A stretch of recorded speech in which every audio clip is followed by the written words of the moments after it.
Dan pemirsa, kita akan kembali mengetahui bagaimana situasi terkini di Vatikan bersama dengan jurnalis TV One Miranti Hirschman di sana. Miranti, bagaimana situasi terkini di sana?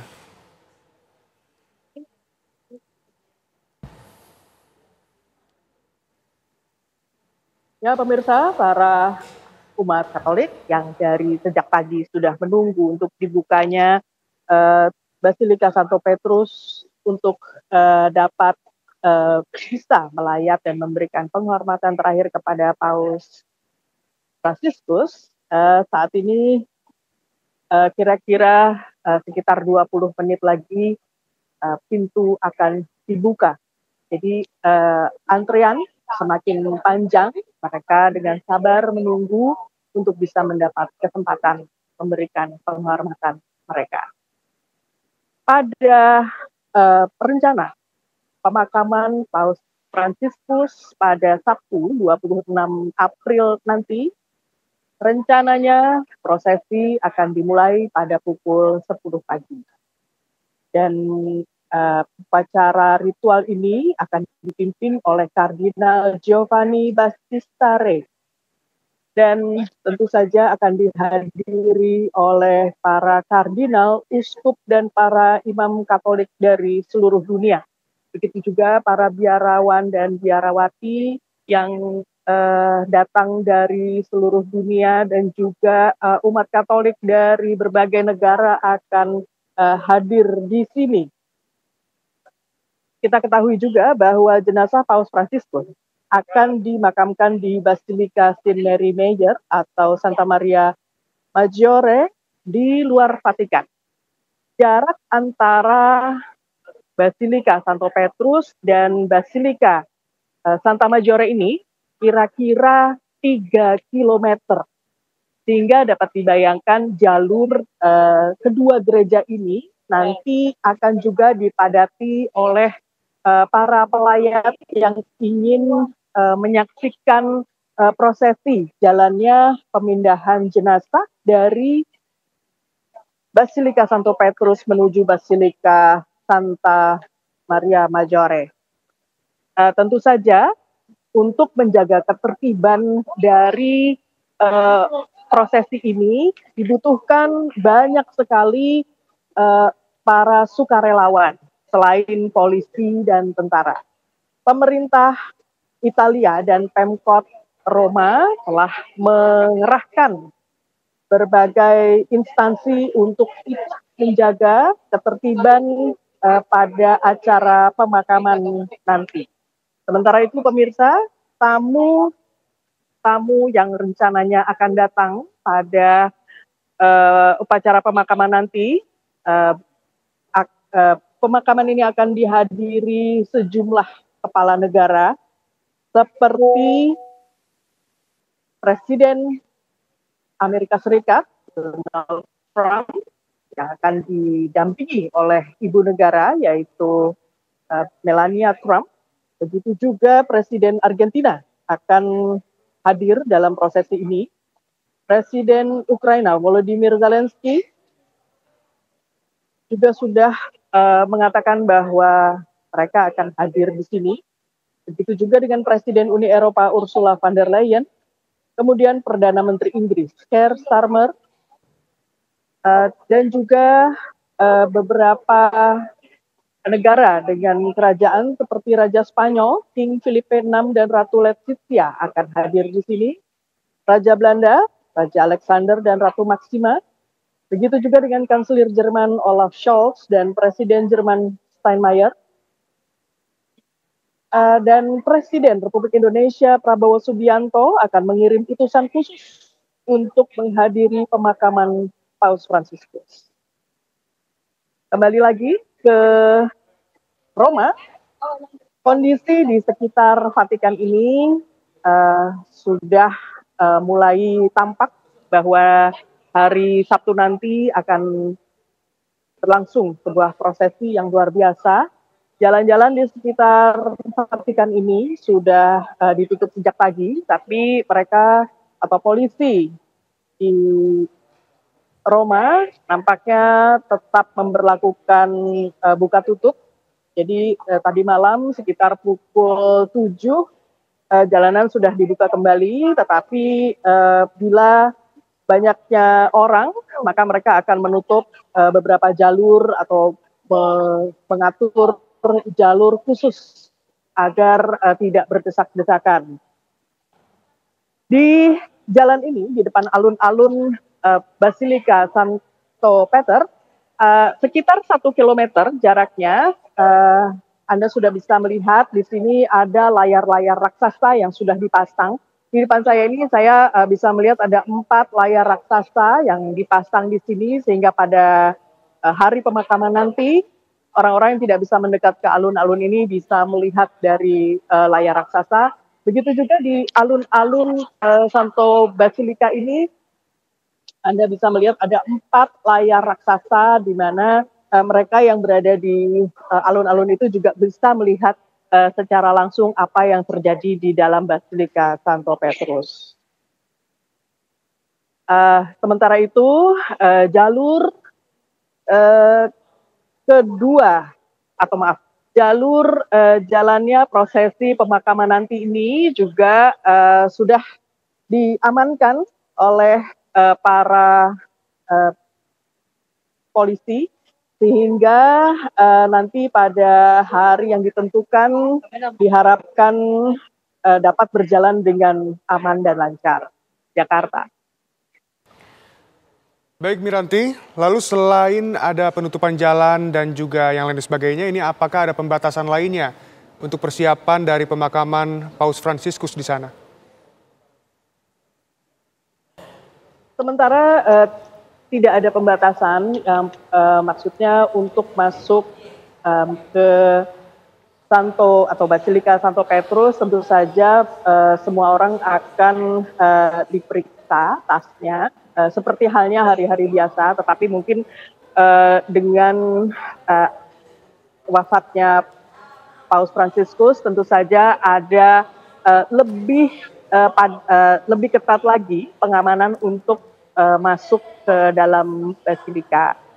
Saya sendiri belum melihat apa yang terjadi di pintu-pintu masuk, tetapi yang saya lihat adalah padatnya orang yang menunggu untuk bisa masuk ke dalam Basilika sekitar 20 menit lagi.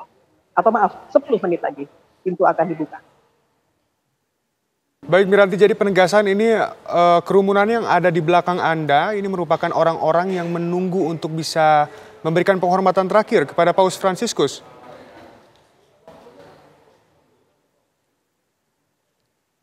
Ya, ada beberapa tujuan mereka berkumpul di depan alun-alun Basilika Santo Petrus. Ada yang mencari jalan bagaimana caranya untuk bisa ikut mengantri untuk masuk ke dalam Basilika. Ada juga yang merasa cukup untuk melihat apa yang terjadi di alun-alun gitu ya. Mereka berdiri di depan situ. Ada juga yang ingin memberikan penghormatan dan memberikan bunga yang saya lihat tadi. Ada beberapa orang yang mungkin tidak sempat masuk ke dalam Basilika, tapi mereka hanya sedang membawa bunga untuk memberikan penghormatan kepada Paus Fransiskus.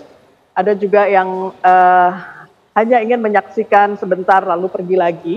Mungkin mereka waktunya tidak cukup untuk bisa masuk ke dalam Basilika.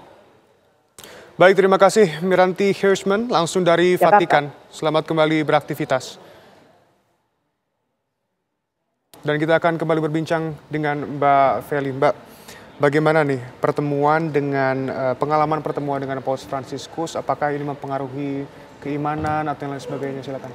Tentu mempengaruhi keimanan karena saya sendiri jadi mendapatkan sebuah keyakinan untuk meninggalkan pekerjaan saya yang sudah saya lakukan selama belasan tahun.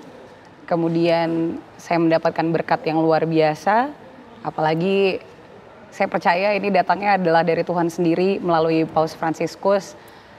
Dan nanti kelahiran mereka juga akan di bulan yang sama seperti saya berjumpa dengan Paus Fransiskus, yaitu di bulan September, awal September.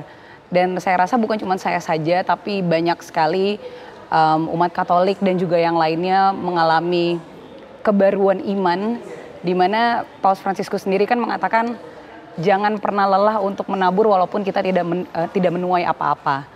Jadi saya rasa ketika kita bisa menjadi seorang profesional di dunia pekerjaan, tapi kita juga harus bisa memberikan diri kita kepada Tuhan dengan berbuat baik kepada sesama, dan salah satunya mungkin kalau saya pribadi adalah pelayanan di gereja seperti itu. Baik, lalu untuk keluarga sendiri seperti apa? Keluarga saya tidak henti-hentinya mengucap syukur karena mereka juga merasa terberkati, mereka juga entah sampai kapan kami masih akan terus bingung akan misteri berkat dari Tuhan ini. Kenapa saya, kok bisa, saya seseorang yang saya siapa sih seperti itu.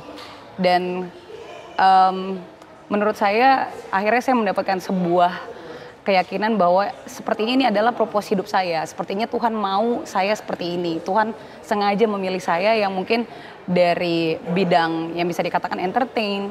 Kemudian saya melepaskan tugas itu. Kemudian saya aktif di pelayanan di Komsos di paroki saya sendiri. Jadi mudah-mudahan ini juga bisa membuat orang-orang yang di dekat saya juga bisa merasakan kasih Tuhan dan mendapatkan semangat yang sama. Seperti itu. Oke, untuk teman-teman, rekan-rekan sendiri, melihat Anda bertemu dengan Paus Fransiskus seperti apa? Mereka histeris. Saya belum bisa memberitahukan hal ini kepada mereka itu karena saya dikabari itu bulan Juli. Dan saya harus merahasiakan itu sampai hari H-nya tiba. Dan mereka semuanya kaget, saya sendiri juga masih kaget, dan mereka merasa bangga karena bersyukur gitu ada seseorang dari circle mereka yang bisa sampai ke sana. Bahkan banyak teman-teman yang kayak, Feli saya juga mau salaman sama kamu karena biar berkatnya juga kena ke saya seperti itu. Dan rasanya hari itu adalah hari dimana hidup saya diubah, bahwa saya harus melayani lebih lagi dan mencontoh Paus Fransiskus untuk mengimani iman saya akan Yesus Kristus. Oke. Dari rangkaian panjang Paus Fransiskus hadir ke Indonesia, ini apakah ada pesan yang nempel sampai sekarang? Sebenarnya banyak sekali pesan yang nempel. Yang tadi saya sudah sampaikan, ketika kita mau membantu orang, sentuh dia secara langsung. Kemudian jangan lelah untuk menabur walaupun tidak menuai apa-apa. Kalau lagu rohani ada lagunya jangan lelah bekerja di ladangnya Tuhan. Kita ini adalah pelayan satu sama lain, dan kesederhanaan adalah hal yang diutamakan juga karena lewat Paus Fransiskus kita benar-benar melihat contoh nyata bahwa Tuhan juga memang sesederhana itu dan dia merangkul semua orang siapa saja. Bahkan sebenarnya ini kan saya punya beberapa gambar di tubuh saya dan saya tetap ikut pelayanan di gereja, ke altar. Mungkin sebelumnya ada orang-orang yang tidak menganggap saya serius atau masa orang seperti itu boleh naik altar, tapi semua orang tuh terbuka untuk ikut mengimani Yesus Kristus menurut saya. Oke, lalu untuk berkat yang telah diberikan oleh Paus Fransiskus selama ini kan bertemu juga dengan Paus Fransiskus selama di Indonesia, kira-kira apa pesan atau doa untuk Paus Fransiskus yang sudah wafat? Doa saya untuk Paus Fransiskus, selamat kembali kepada guru yang sudah mengajarkan Paus menjadi manusia yang luar biasa, memberikan contoh kepada umat manusia bahwa kesederhanaan dan kasih Tuhan itu benar-benar nyata. Terima kasih untuk Paus Fransiskus pernah hadir, pernah datang di hidup kita. Indonesia terberkati, siapapun, apapun agama dan latar belakangnya, menurut saya benar-benar merasakan kasih Tuhan lewat Paus Fransiskus. Jadi terima kasih, saya yakin dan percaya pintu surga dan Tuhan benar-benar menerima dengan tangan terbuka kehadiran dari Paus Fransiskus. Oke, lalu tentunya ini juga wafatnya Paus Fransiskus ini 1 hari setelah Paskah ya. Ini juga menjadi tentunya berkah tersendiri ya tentunya. Betul, rasanya lagi-lagi kasih Tuhan dinyatakan begitu. Bahwa dari kematian kemudian menuju kebangkitan, dan Paus sendiri saya yakin akan bangkit juga nantinya bersama-sama dengan Tuhan. Dan menurut saya ini menjadi kebangkitan rohani dari banyak umat Katolik, umat Kristiani terutama, dengan kepergian beliau yang begitu baik, skenarionya ditulis oleh Tuhan. Dan rasanya semua orang takut mati ya pasti ya. Semua orang pasti takut akan afterlife seperti apa gitu. Tapi melihat kepergian Paus Fransiskus seperti ini, berkat yang saya terima juga. Rasanya dengan dia pergi setelah kebangkitan Tuhan,